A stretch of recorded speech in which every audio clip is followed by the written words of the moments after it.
Hi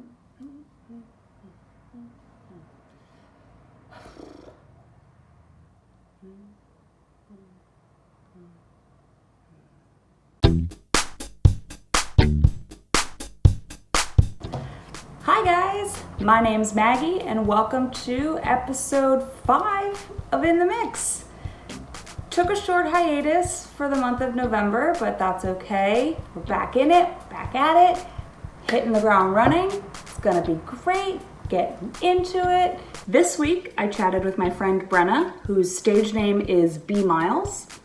She lives in New York currently, is originally from Los Angeles, and she just put out her debut album in order of appearance back in October. It's so good, I can't stop listening to it, and she's just such a wonderful person. This week, we made Espresso Martinis, super easy, super delicious. Of course, I will show you how to make those next. Why waste any more time? Huh? Let's just get into it. This is In the Mix.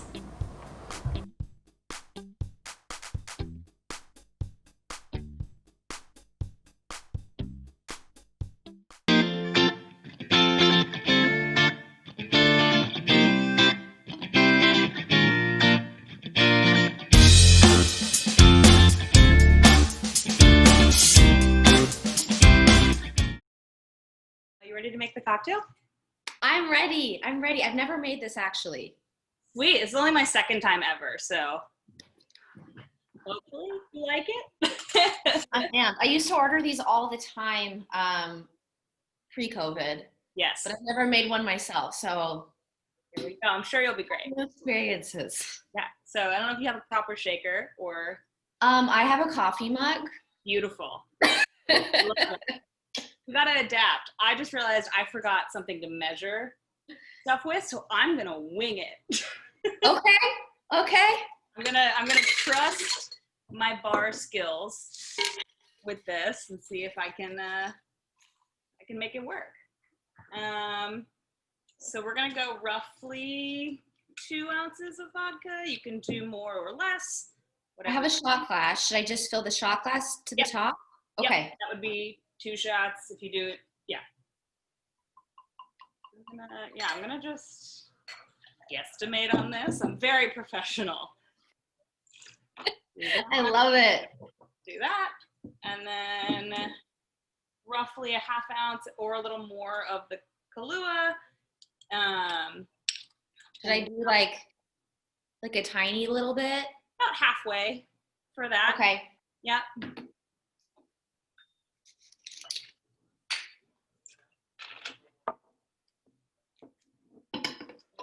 And I don't know if you're using cold brew or espresso. I got myself a little espresso ready to go. Beautiful. All right. So then, just dump in about an ounce of that. I can actually use the lid of this for that. And then we're just going to shake it up. Okay. In a martini glass. But this is actually all of our glasses. We have 1 wine glass left in the house and 1 martini glass left in the house, and this is the survivor. Love it. Just pour it over.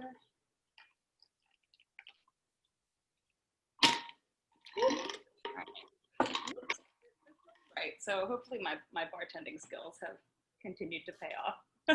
Cheers. Well, cheers. Thank you so much. I got ice in mine, but that's what you get for using a coffee mug. There's no rules. There are no rules at all. You put out an album in 2020. I did. And in a pandemic. How has that felt? You know, obviously everything we're in such unique circumstances. How has that been for you? It's been a very different experience than it has been putting out music anytime before. I mean, granted, it took so long to put out new music, so I didn't really remember what it felt like anyways, but sure. it Yeah, I mean, there was a moment, I want to say in March. I mean, we had always planned for the album to come out in October. Right. And then, come March, when everything got shut down, everybody was, the stay at home order. I mean, there was a very serious conversation where we were like, should we just push it to 2021? And at that point, nobody knew anything of what was going to happen, how long we would be in lockdown, what states are safe, what states aren't safe. And I kind of just was like, no, like we have to put it out. I've waited 3 years. Like, I Yes. don't care if It's it's a COVID. long time. We're just putting it out. Like, we'll figure Right. it out. Like, nobody knows how long COVID is staying. Yeah. And now, I mean, looking back, I'm so happy we put it out, because if we had to wait until 2021, we'd probably then push it to 2022, and And it then would it just never end. exactly. Right, right. How does it feel though, knowing like it's out now, which I love it. I can't stop listening to it.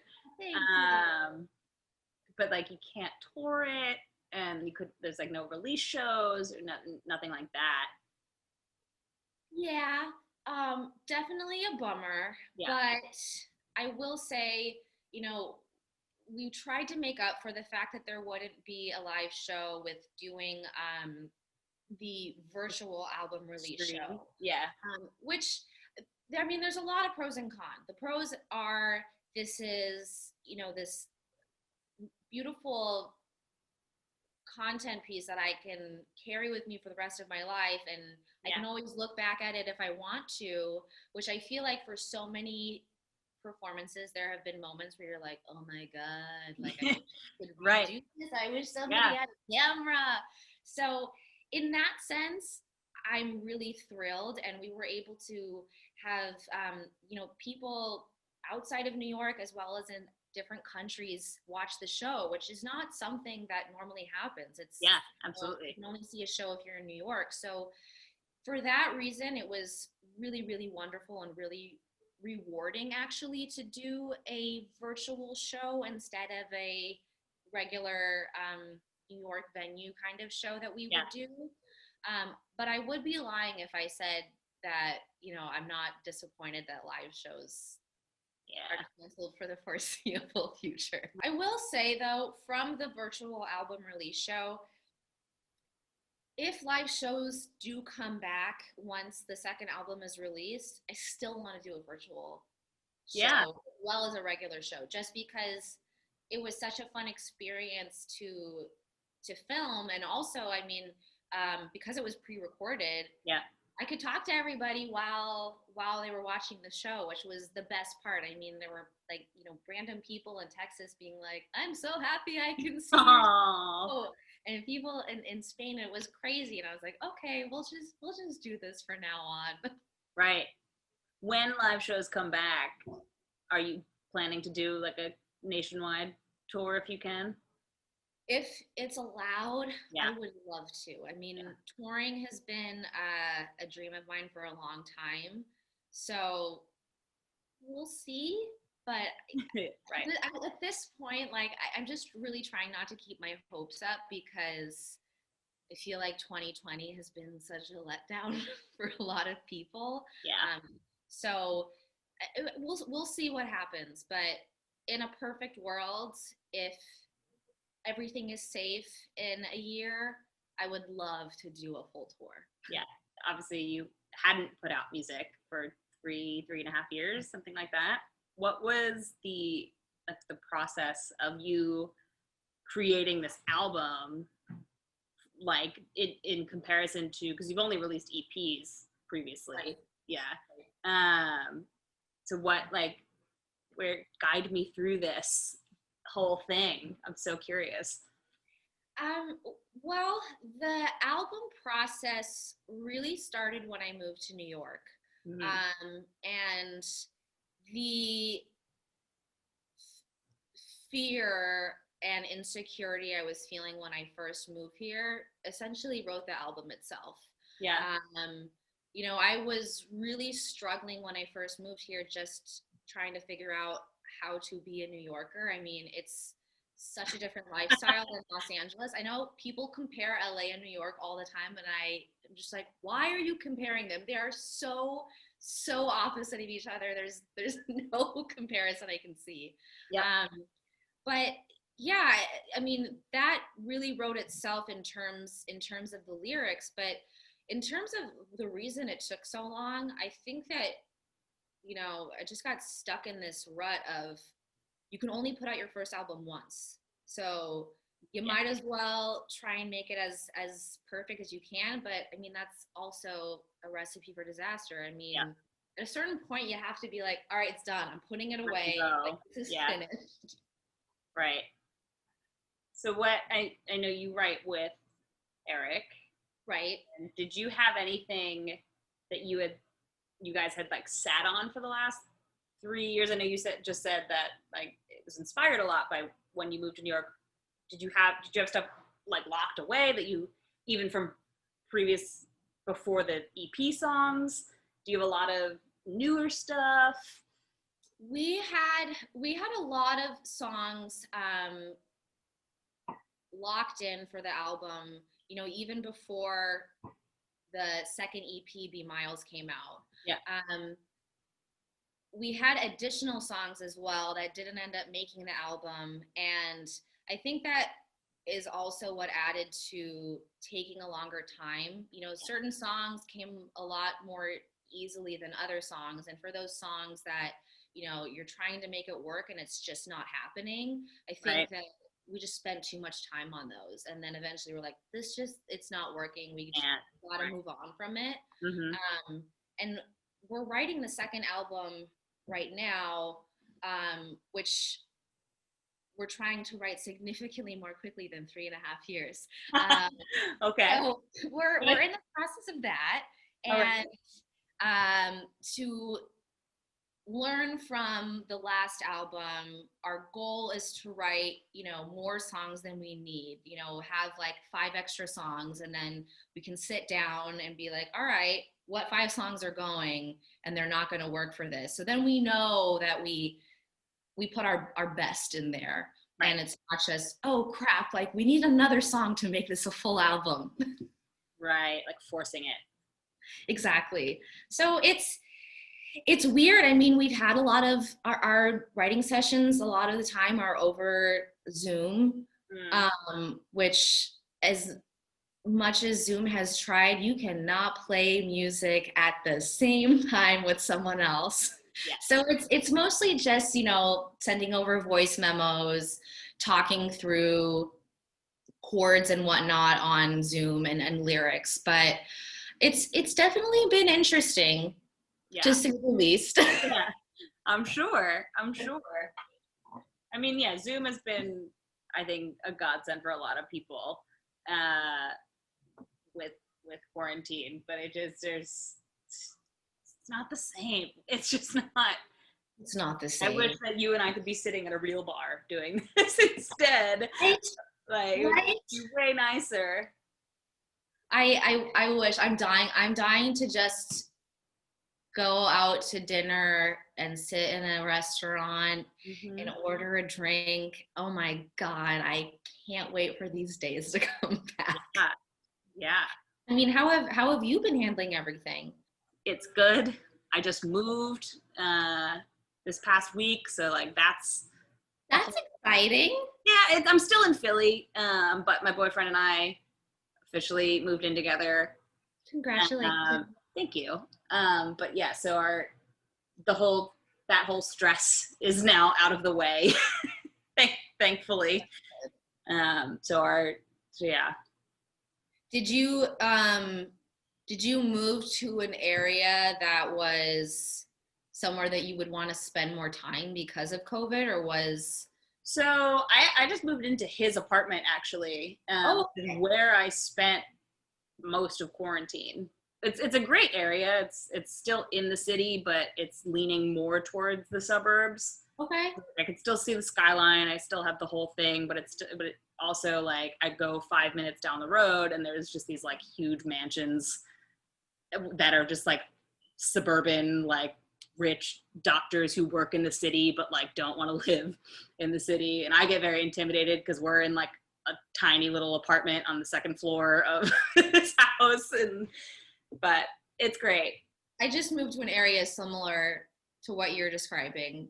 We just moved to Forest Hills. Nice.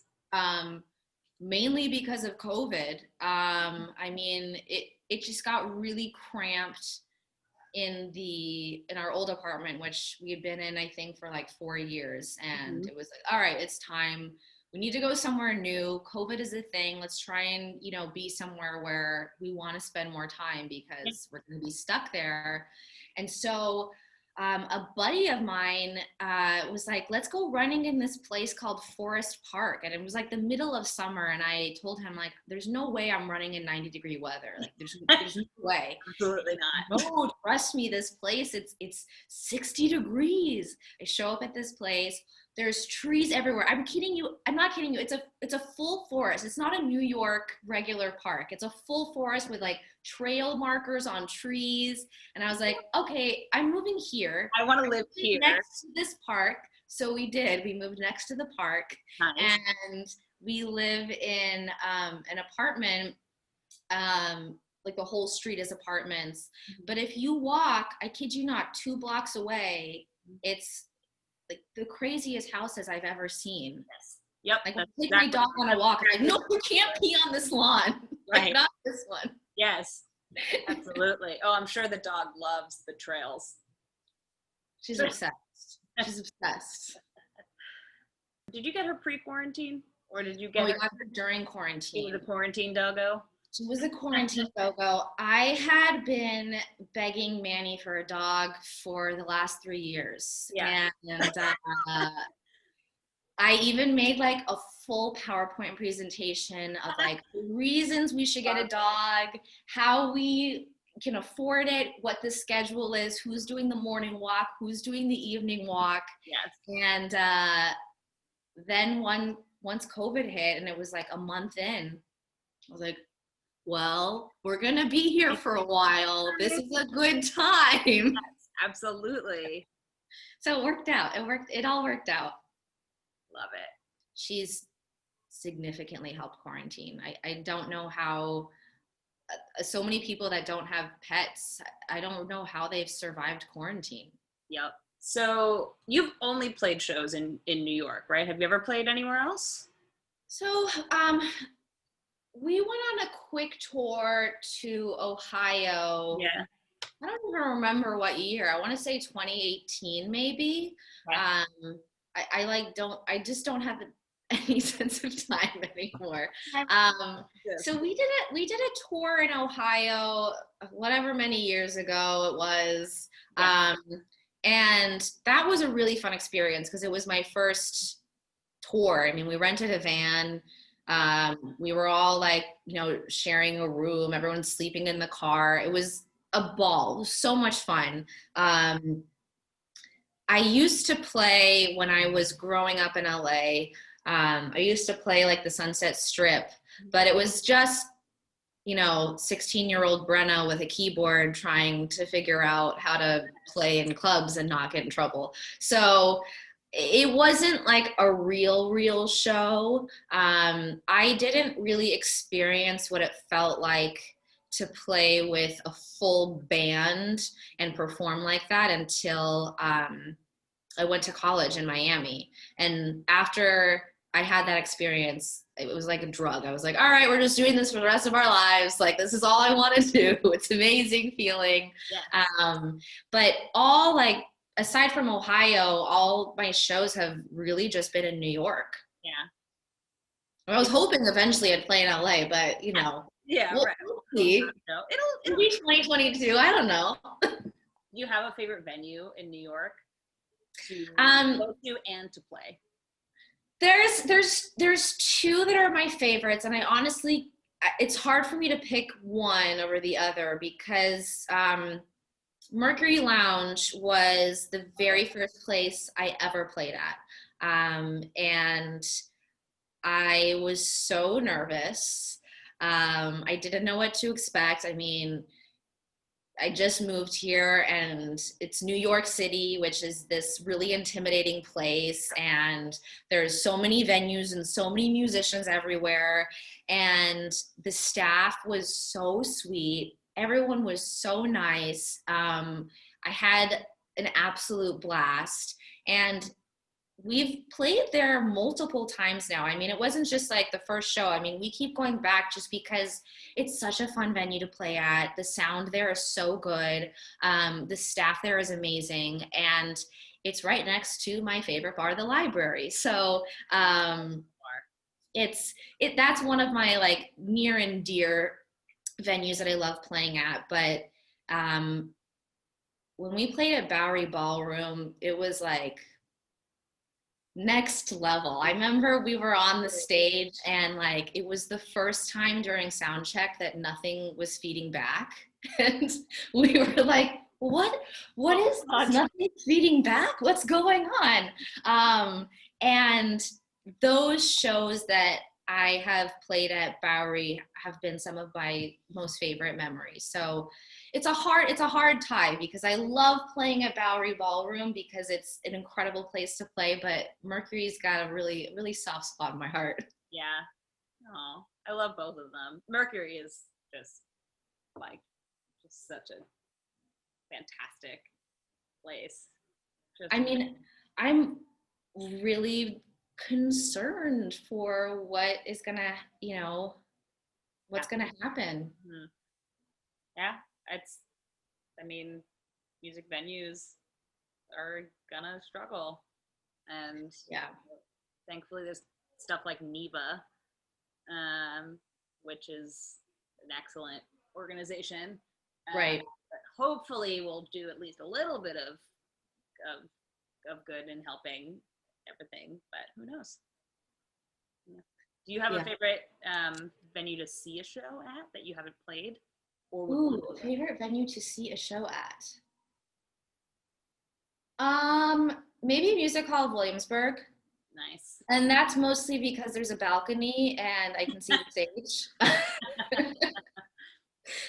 I really I struggle with concerts because I always want to be right in the mosh pit so I can like feel the show and feel the energy, but I can never see anything. So it's usually just staring at someone's back and listening to the music, and that's when the balcony comes in handy. Yes, absolutely. Yeah, if you're a short person in like GA and you just can't see anything, you might as well just listen to an album on headphones. It's like feels like you shouldn't even be there. Yeah. I remember when the Strokes played Gov Ball, I think it was in like 2017. Mm-hmm. Growing up in LA, I mean, the Strokes were huge in New York, but that was not a very big thing in LA. And I remember when we were all gathering to watch the Strokes come back for their big show, and I was trying to understand the hype, and it was so crowded. They hadn't even got on stage yet, and everyone was squished together like sardines. My feet weren't even touching the floor. I was being held up by like the pressure of bodies around me. And I had this crazy panic attack, and I was like, oh my God, like I can't breathe. I can't see anything. All I can breathe is like the sweat off of this man's back. And I got out of there. There was a medical tent right next to the stage, and I was like, I'm gonna go in there. And I chilled out there for the whole concert, and I got to listen to the concert, and it was wonderful. And I got to sit on a nice little hospital bed, and I was like, you know what? I think I'm just gonna do this for all future festivals. This is really a great idea. Oh man. Have you had any good experiences at festivals? Have I had good experiences at festivals? Yes, I do love festivals. When it's a little more spread out and you're not like right in the mosh pit. Right. I just can't handle it. I think it's just the curse of being 5'1". I don't know. It definitely doesn't help, for sure. Would you want to play any festivals? Do you have any dreams? I'm dying to. Yeah. The hope originally with the release of the album was to play summer shows in 2021. But I don't know. I don't know if that's going to be a thing. So we'll see. I mean, hopefully, fingers crossed, sometime in the future, festivals will be a thing again. I know there's a bunch of festivals that are doing virtual kind of things right now, but I'm not sure how I feel about that. Yeah, I feel like that's different than like doing like your virtual sort of show setup. Yeah. So where did you guys record the album? Was it in New York or did you go outside the city? It was in LA and New York. So we recorded a couple of songs with Noise Club in LA. They moved from New York to LA right when I moved to LA to New York from LA. So we flew out there for a few weeks to record Wasting Time and Collecting Souvenirs. And all of the rest of the songs were recorded in New York between a couple of studios, as well as, you know, everyone's bedroom. Right. And yeah, I mean, I think that made it a little more special because it was like, oh, these songs are from this different area, and I think they have a different sound to them. They're a little more delicate, and I almost wonder if that's because I was home and I felt like a sort of comfort and ease in being vulnerable and writing those more intimate songs and recording them, whereas I feel all the rest of the songs that were recorded in New York have a lot more grit to them, and a little more aggressive.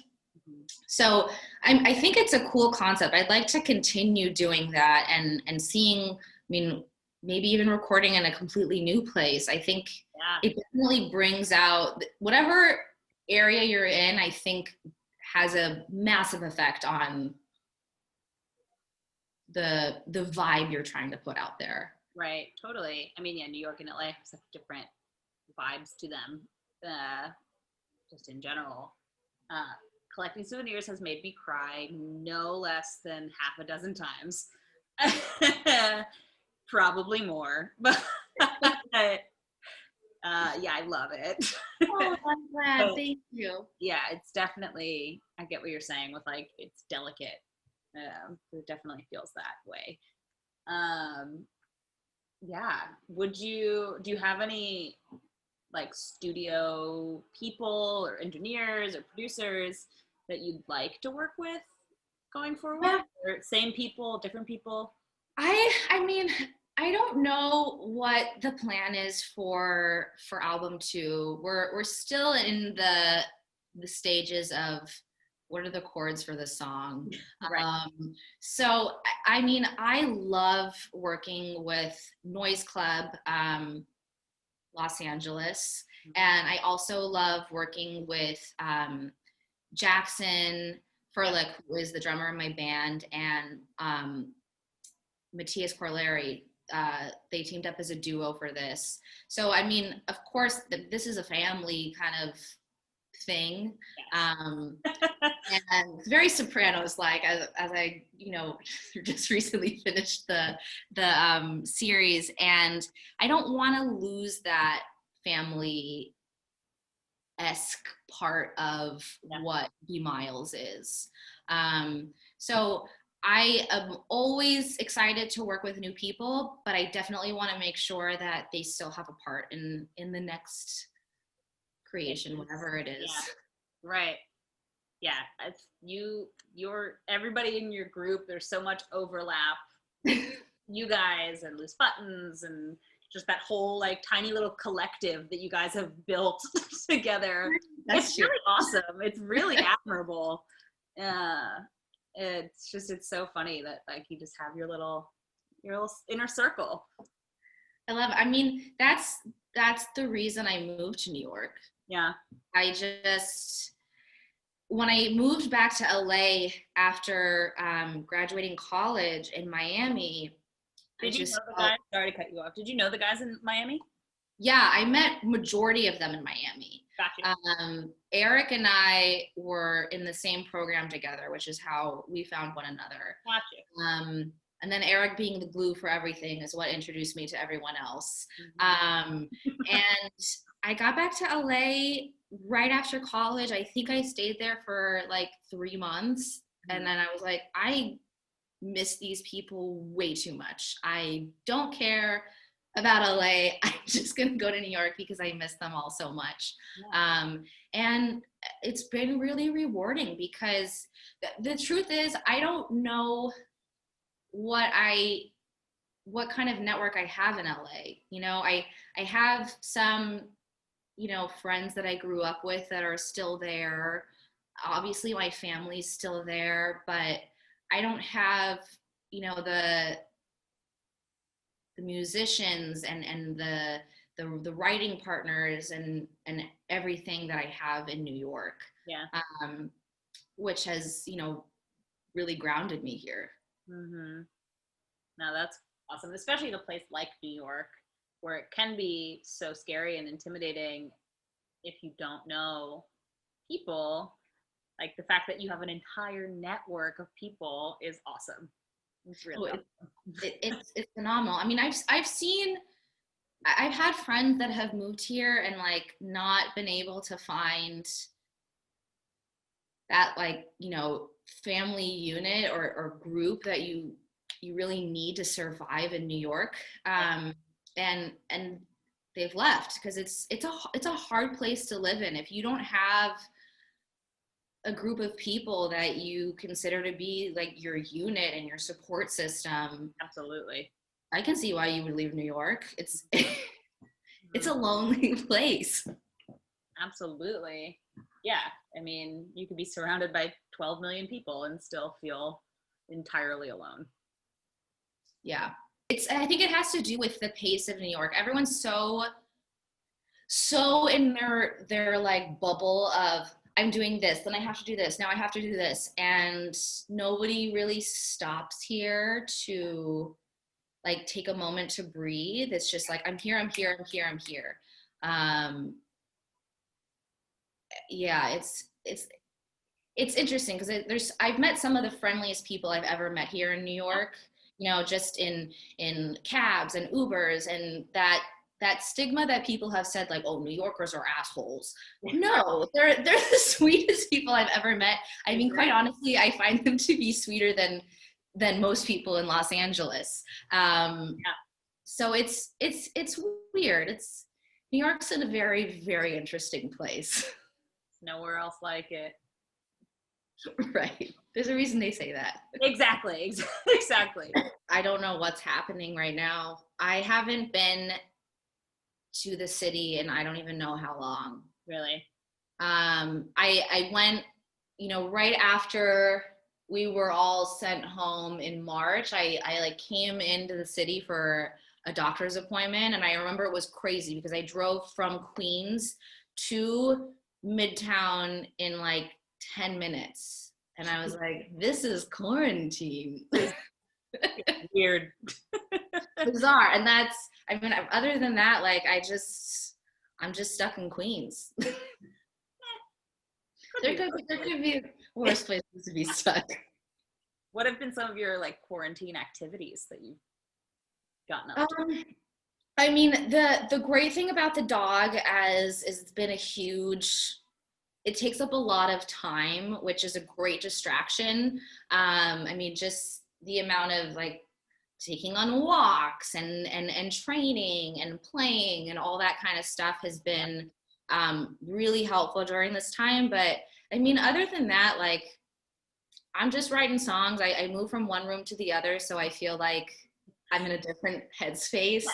And just kind of exploring the neighborhood. I mean, I feel like we are the youngest people in this neighborhood aside from children. And so like I walk down, our neighbor is like, I don't know, 55. She hands over baked banana bread every Sunday through our fence. It's the sweetest thing ever. But every time I'm like walking here, I'm like, wow, we do not fit in this neighborhood. Yeah. You feel more domestic. So domestic. And I'm like, oh, we moved here for the park. Fresh banana bread. Yeah, it's one of those neighborhoods. And I mean, to be honest, like it's definitely really nice to be here. Yeah. Especially during quarantine. I am interested to see how I will feel about it when things pick back up. Yeah. Yeah, I mean, you could itch to go back closer to the city. You were still in Queens previously. I was in, right? yeah, we were in Astoria before, which I mean, like, had its own bustling kind of life over there. We lived right next to like all the restaurants and all the bars, and it was so quick to get to Manhattan or Brooklyn from there. Now I live like a 20-minute walk from the subway, and I'm like, I don't know if I'm gonna do that. So you're pretty close to like just being on Long Island at that point. Oh yeah, I'm just like locked in this little suburban bubble, which has been a interesting change during quarantine. I'm sure. Hey, you gotta make do with what you can. You gotta make do with what you can. I mean, and who knows how long this is gonna go on. Yeah. Originally, I was like, oh yeah, come the summer, like everything's gonna be fine. Remember when they told us 2 weeks in March? What a time. So usually it's only happened one time, and I really want it to like be a thing for this series, but it's only one time just because circumstances every other time have prevented it from happening. But I've wanted to have people perform on the show as well, if you're comfortable with it. How about this? I am in not the best place to do this right now. Okay. But would it work if I after this Zoom I like sat down where there is a piano and everything and sent you something? Absolutely. I'm really trying to make a performance aspect a part of this. I love it. Let's, after this call, I'm gonna go up to the studio room and I will turn on the piano and set up everything and record something for you. Beautiful. We are going to play Footsteps. Cheers.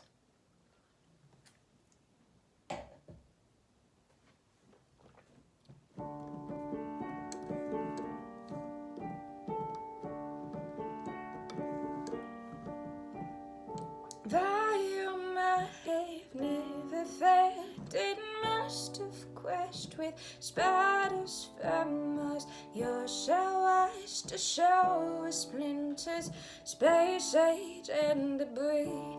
Desperation has been habit on the waves of your eyes. Something I thought was unique to me.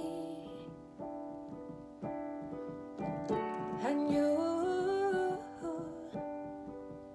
left your footsteps in my bedroom, and the shot from the ocean came dripping down your spine. Yes, you left your footsteps in my bedroom, and the shot from the ocean came dripping down your spine.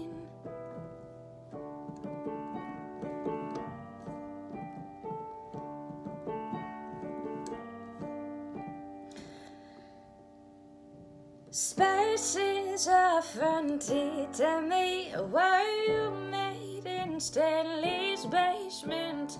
I don't really care. We can travel light years from the sun. Your fire broke the sky in split time like it hasn't stopped. A fast forward button under your thumb.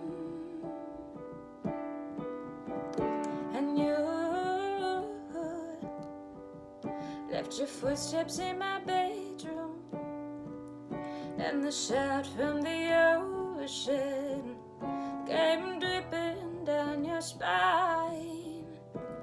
Yes, you left your footsteps in my bedroom, and the thought of your motion can intimidate it twice.